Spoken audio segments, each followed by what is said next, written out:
Welcome to the Legacy All-Stars podcast. We feature inspirational stories from people who dedicate themselves to helping others. Here is your host, Alan Pawlowski. This is part 2 of a special 2-part episode with my good friend Tsan Abrahamson, talking about intellectual property and, of course, leaving the world a better place. I hope you enjoy it. You know, about mentorship, you and I have talked about this before, but do you seek out people to mentor, or do you encounter people that you see that might appear to you to need mentoring and then step in when asked? You know, I don't think I've ever offered to be a mentor. And I do also think that there's a fine line between telling someone you want through something and making them believe that you don't think they're smart enough. So I try to say, hey, you're doing great. And hopefully, if they would like some feedback from me, I'm happy to mentor. I would also say that at my age, now 30 years into a legal career, I'm actually looking for mentors myself. I'm looking for younger mentors. I'm looking for 20-year-olds and 30-year-olds to talk to me about how businesses differ. I learn every day from them. So I'm actively seeking out mentors for me, and I'm trying to make myself available for people to ask me for guidance. And that has been a successful strategy. That's super cool. I love that. And I totally agree with that philosophy, of course. Thank you. It's the Denzel philosophy, right? What is it that Denzel Washington says? He says, in the first part of your life, you learn. In the second part of your life, you earn. And in the third part of your life, you return. And so I'm really at that returning stage right now. But sometimes I need a little help too. And so that's why I'm actively seeking out mentors myself while I make myself available. Yeah. You've been really intentional about giving back with what I've known about your activities. Where does that drive to serve and support others come from? Parents, right? Parents raised in the Bay Area, born in Berkeley.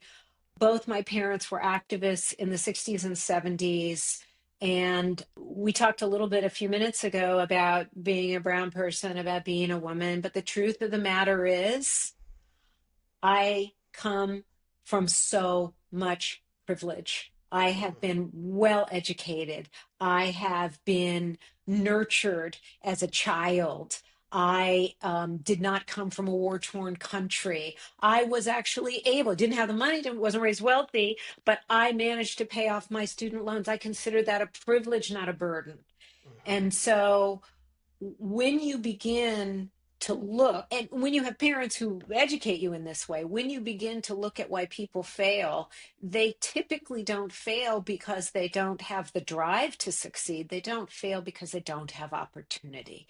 And so to the extent that it takes so little effort on my part to create an opportunity for them, I need to do that. Because that's the way that we, the rising tide lifts all boats philosophy, and that's how I truly feel. Yeah. How do you balance your professional role in protecting ideas with your personal passion for protecting people? I conflate them.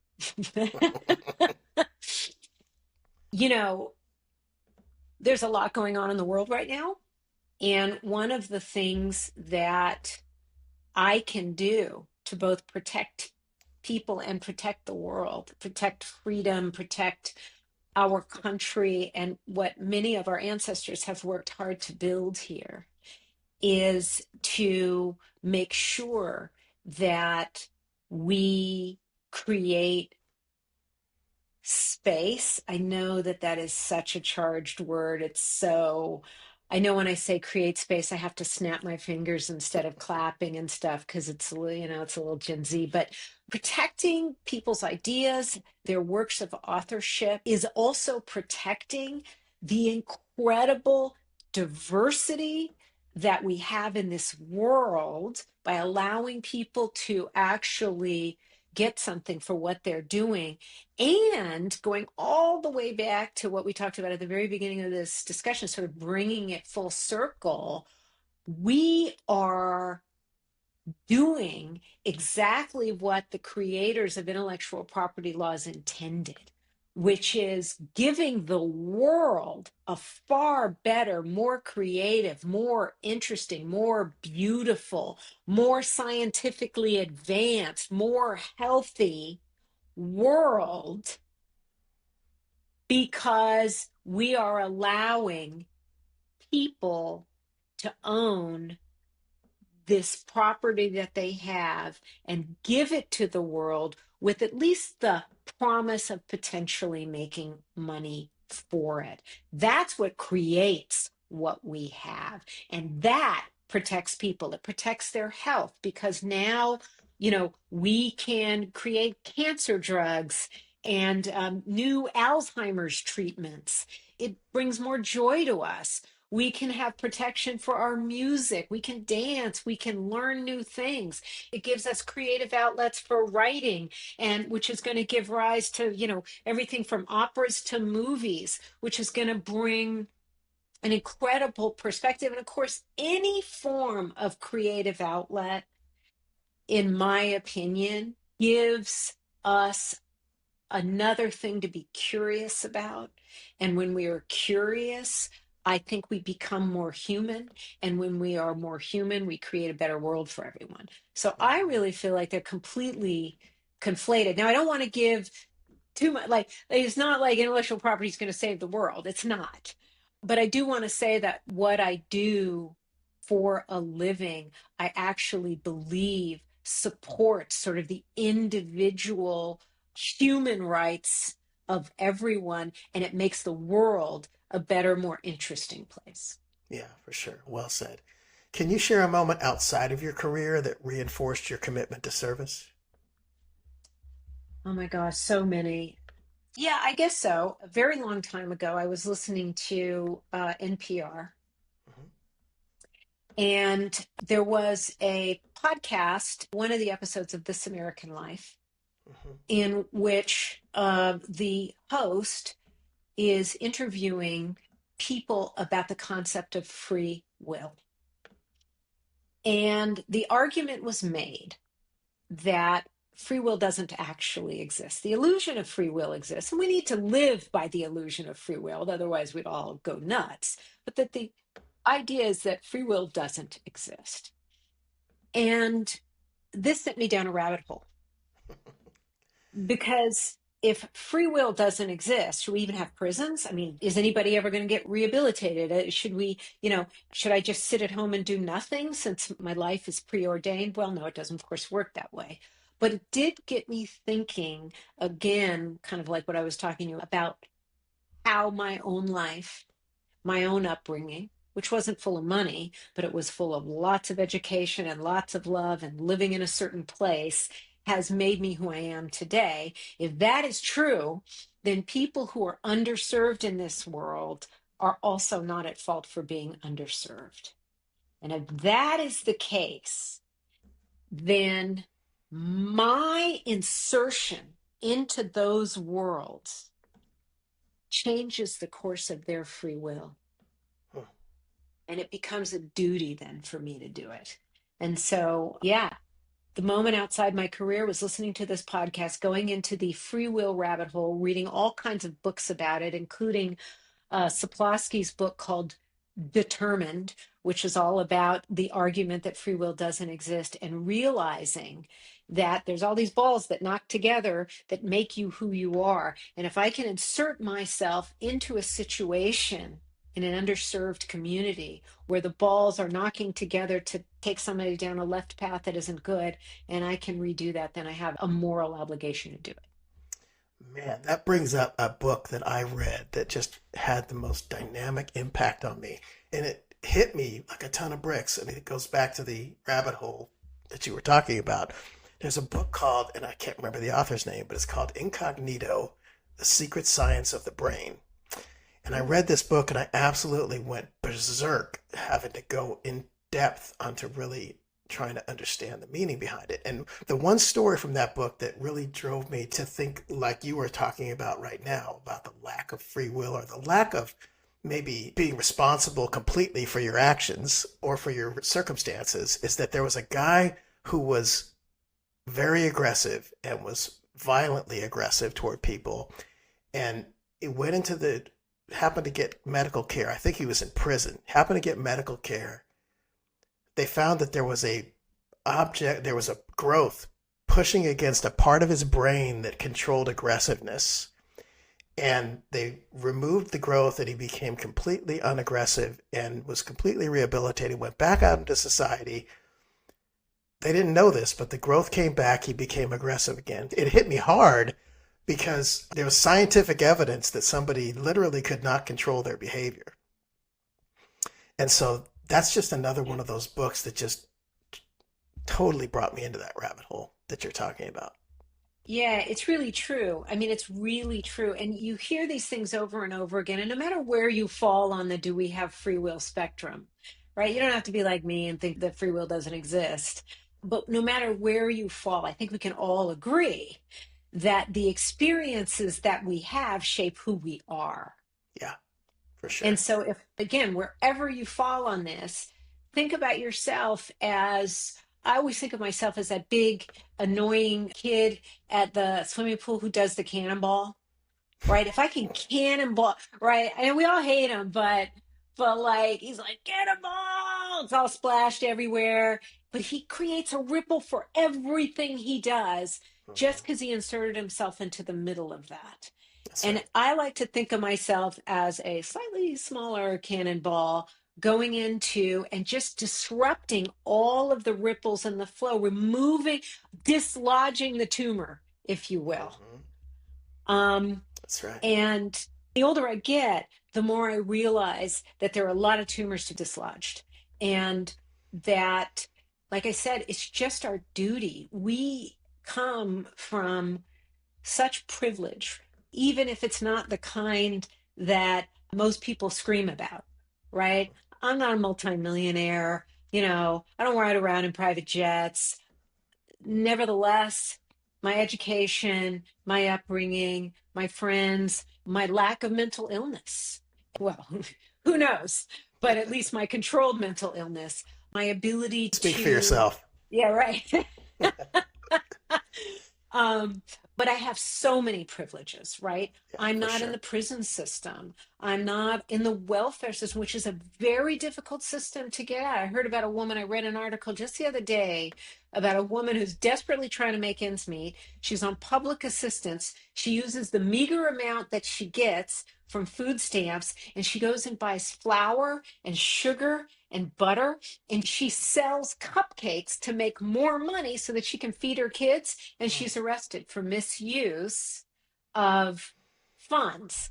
Mm. Are you kidding me? And of course, my first thought was, if this was some guy, if this was some like high school student, who happened to look a certain way, as opposed to this black lady who happens to look a certain way, the headline would be something like entrepreneur takes meager funds and parlays it into lucrative business. Instead, it's woman is arraigned on felony charges of abuse of the welfare system, right? Yeah. And so we've got to help people dislodge from the path that they are on, Yeah. because there are so many obstacles in, like I said, whether you believe in free will or not, we can at least agree that if you're on this track, you're probably staying on that track without some intervention. Mhm. That's right. Let's shift gears back to IP a little bit. What All new right. projects are you working on, particularly that are noteworthy or special to you right now? Ooh, special and noteworthy. I'll go with noteworthy. The big one, NIL, name, image, likeness in the time of AI. Yeah. So I'll be speaking in a couple of weeks in Vegas on sort of all the adverse proceedings that are going on in the sports and entertainment world with borrowing people's images. What's fair use? What can you fairly do? What is infringement? What happens when you tell I want a picture of a football player who's handsome enough to be on TV and is dating a movie star, and you You're get a talking picture about that me, looks, Zan. I'm sorry. I didn't Yeah. think you'd You figure it out. Um, unjustifiably used my name and likeness, obviously. that's I'm sorry about that. What happens, for instance, when you say you want a football player and it looks like Travis Kelce and you didn't intend it, or you don't even know who Travis Kelce is and it Mhm. turns out to look like him? So Yeah. we're going to be covering some of those cases. And I think in my world of intellectual property, there's always something going on. And right now, AI and the use of images, as well as the use of AI to create content, are the big hotbed issues. And we got a lot to work out there. So it's quite exciting, a little bit daunting, but I'm having a lot of fun with it. And some of it is absolutely comical, like the guy who is suing because he believes that a company took his abs and are using them in a celebrity app Mm. without his permission, and that people Wow. can recognize that they're his apps, to really legitimate cases of asking a movie star to endorse your product. And when you say no, they create an AI generated version that's almost exactly like you. And Yeah. right, those are the two ends of the spectrum. So it's a lot of fun. It's a lot of interest in it externally. And so it keeps it exciting for me. Yeah, I could go down that rabbit hole for about an hour and a half, but I will move on Okay, because move on. we'll get stuck there. Listen, if listeners walk away with one lesson from your story, what do you hope it is? From my story, I guess it's you're richer than you think. You know more than you give yourself credit for. And you owe it to the world to give back a little bit of that to the generation you're pulling up behind you. Yeah, Also, register your copyrights. Come on, there guys. you go. Well, legacy is the central theme to this podcast. How do you define your own legacy? You know, it's funny. I've thought about that, and I've thought about that in the context of intellectual property, because one of the things that we have when artists die is we have their art. And the legacy they leave behind is their art. And I know that I will be forgotten. I'm just Zan, and that's okay. And so the legacy that I hope is that I leave nothing, that my carbon footprint is zero, that my ideas get lodged in other people's brains, and that 3 generations from now, maybe 4, the people who are still espousing whatever it was that I stood up for or lived for don't even know it's from me. I want no carbon footprint, no intellectual footprint, except that which is passed down that's good until I disappear completely. And that would actually make me feel good. And I know that that's probably not something that other people have said on your show. Mm-mm. But That's a first. but my legacy is to leave no trace. The memories, I want those to stay. And of course, for those people who are still living who remember me, of course I want them to remember me fondly. And I will close by saying this. I was at a funeral many, many years ago, and it was a lawyer, and I didn't know him very well, but he had a connection, and I went. Anyway, I was sitting there, and this guy got up, and people were waxing. He was an amazing attorney, and people were waxing poetic about him. And one guy got up, and in closing, he said some nice words, but then he said something that has stuck with me for decades now. He said, Bill didn't ever practice what he preached. He just practiced. I think from that moment on, that's all I wanted to do. I don't want to preach. I just want to practice.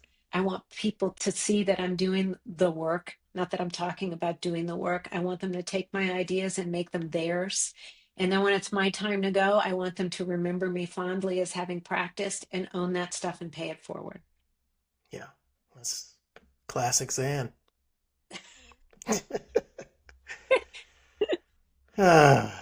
Well, listen, if anybody wants to reach you or your company and find out more about what they can do to engage you, how do they do it? Yeah. cobaltlaw.com. Cobalt, like the color, LAW, cobaltlaw.com. Take a look at who we are, and tell your listeners if they have like some quickie question. We can't give legal advice, but what we can do is we can direct you to the answers. People can always reach out and they can ask a quick question. There's so much out in the ethernet that can help you protect your intellectual property, protect your brand, and we can direct you to that information. Even if you don't want to become a client, we're happy to do that. Yeah. Well, we've come to the end of the show. I want to thank my very special guest, Tsan Abrahamson, for making this world a better place, not just through her work in the intellectual property field, but for all the other ways she's committed to helping others. I'm Alan Pavlovsky, signing off for Legacy All Stars.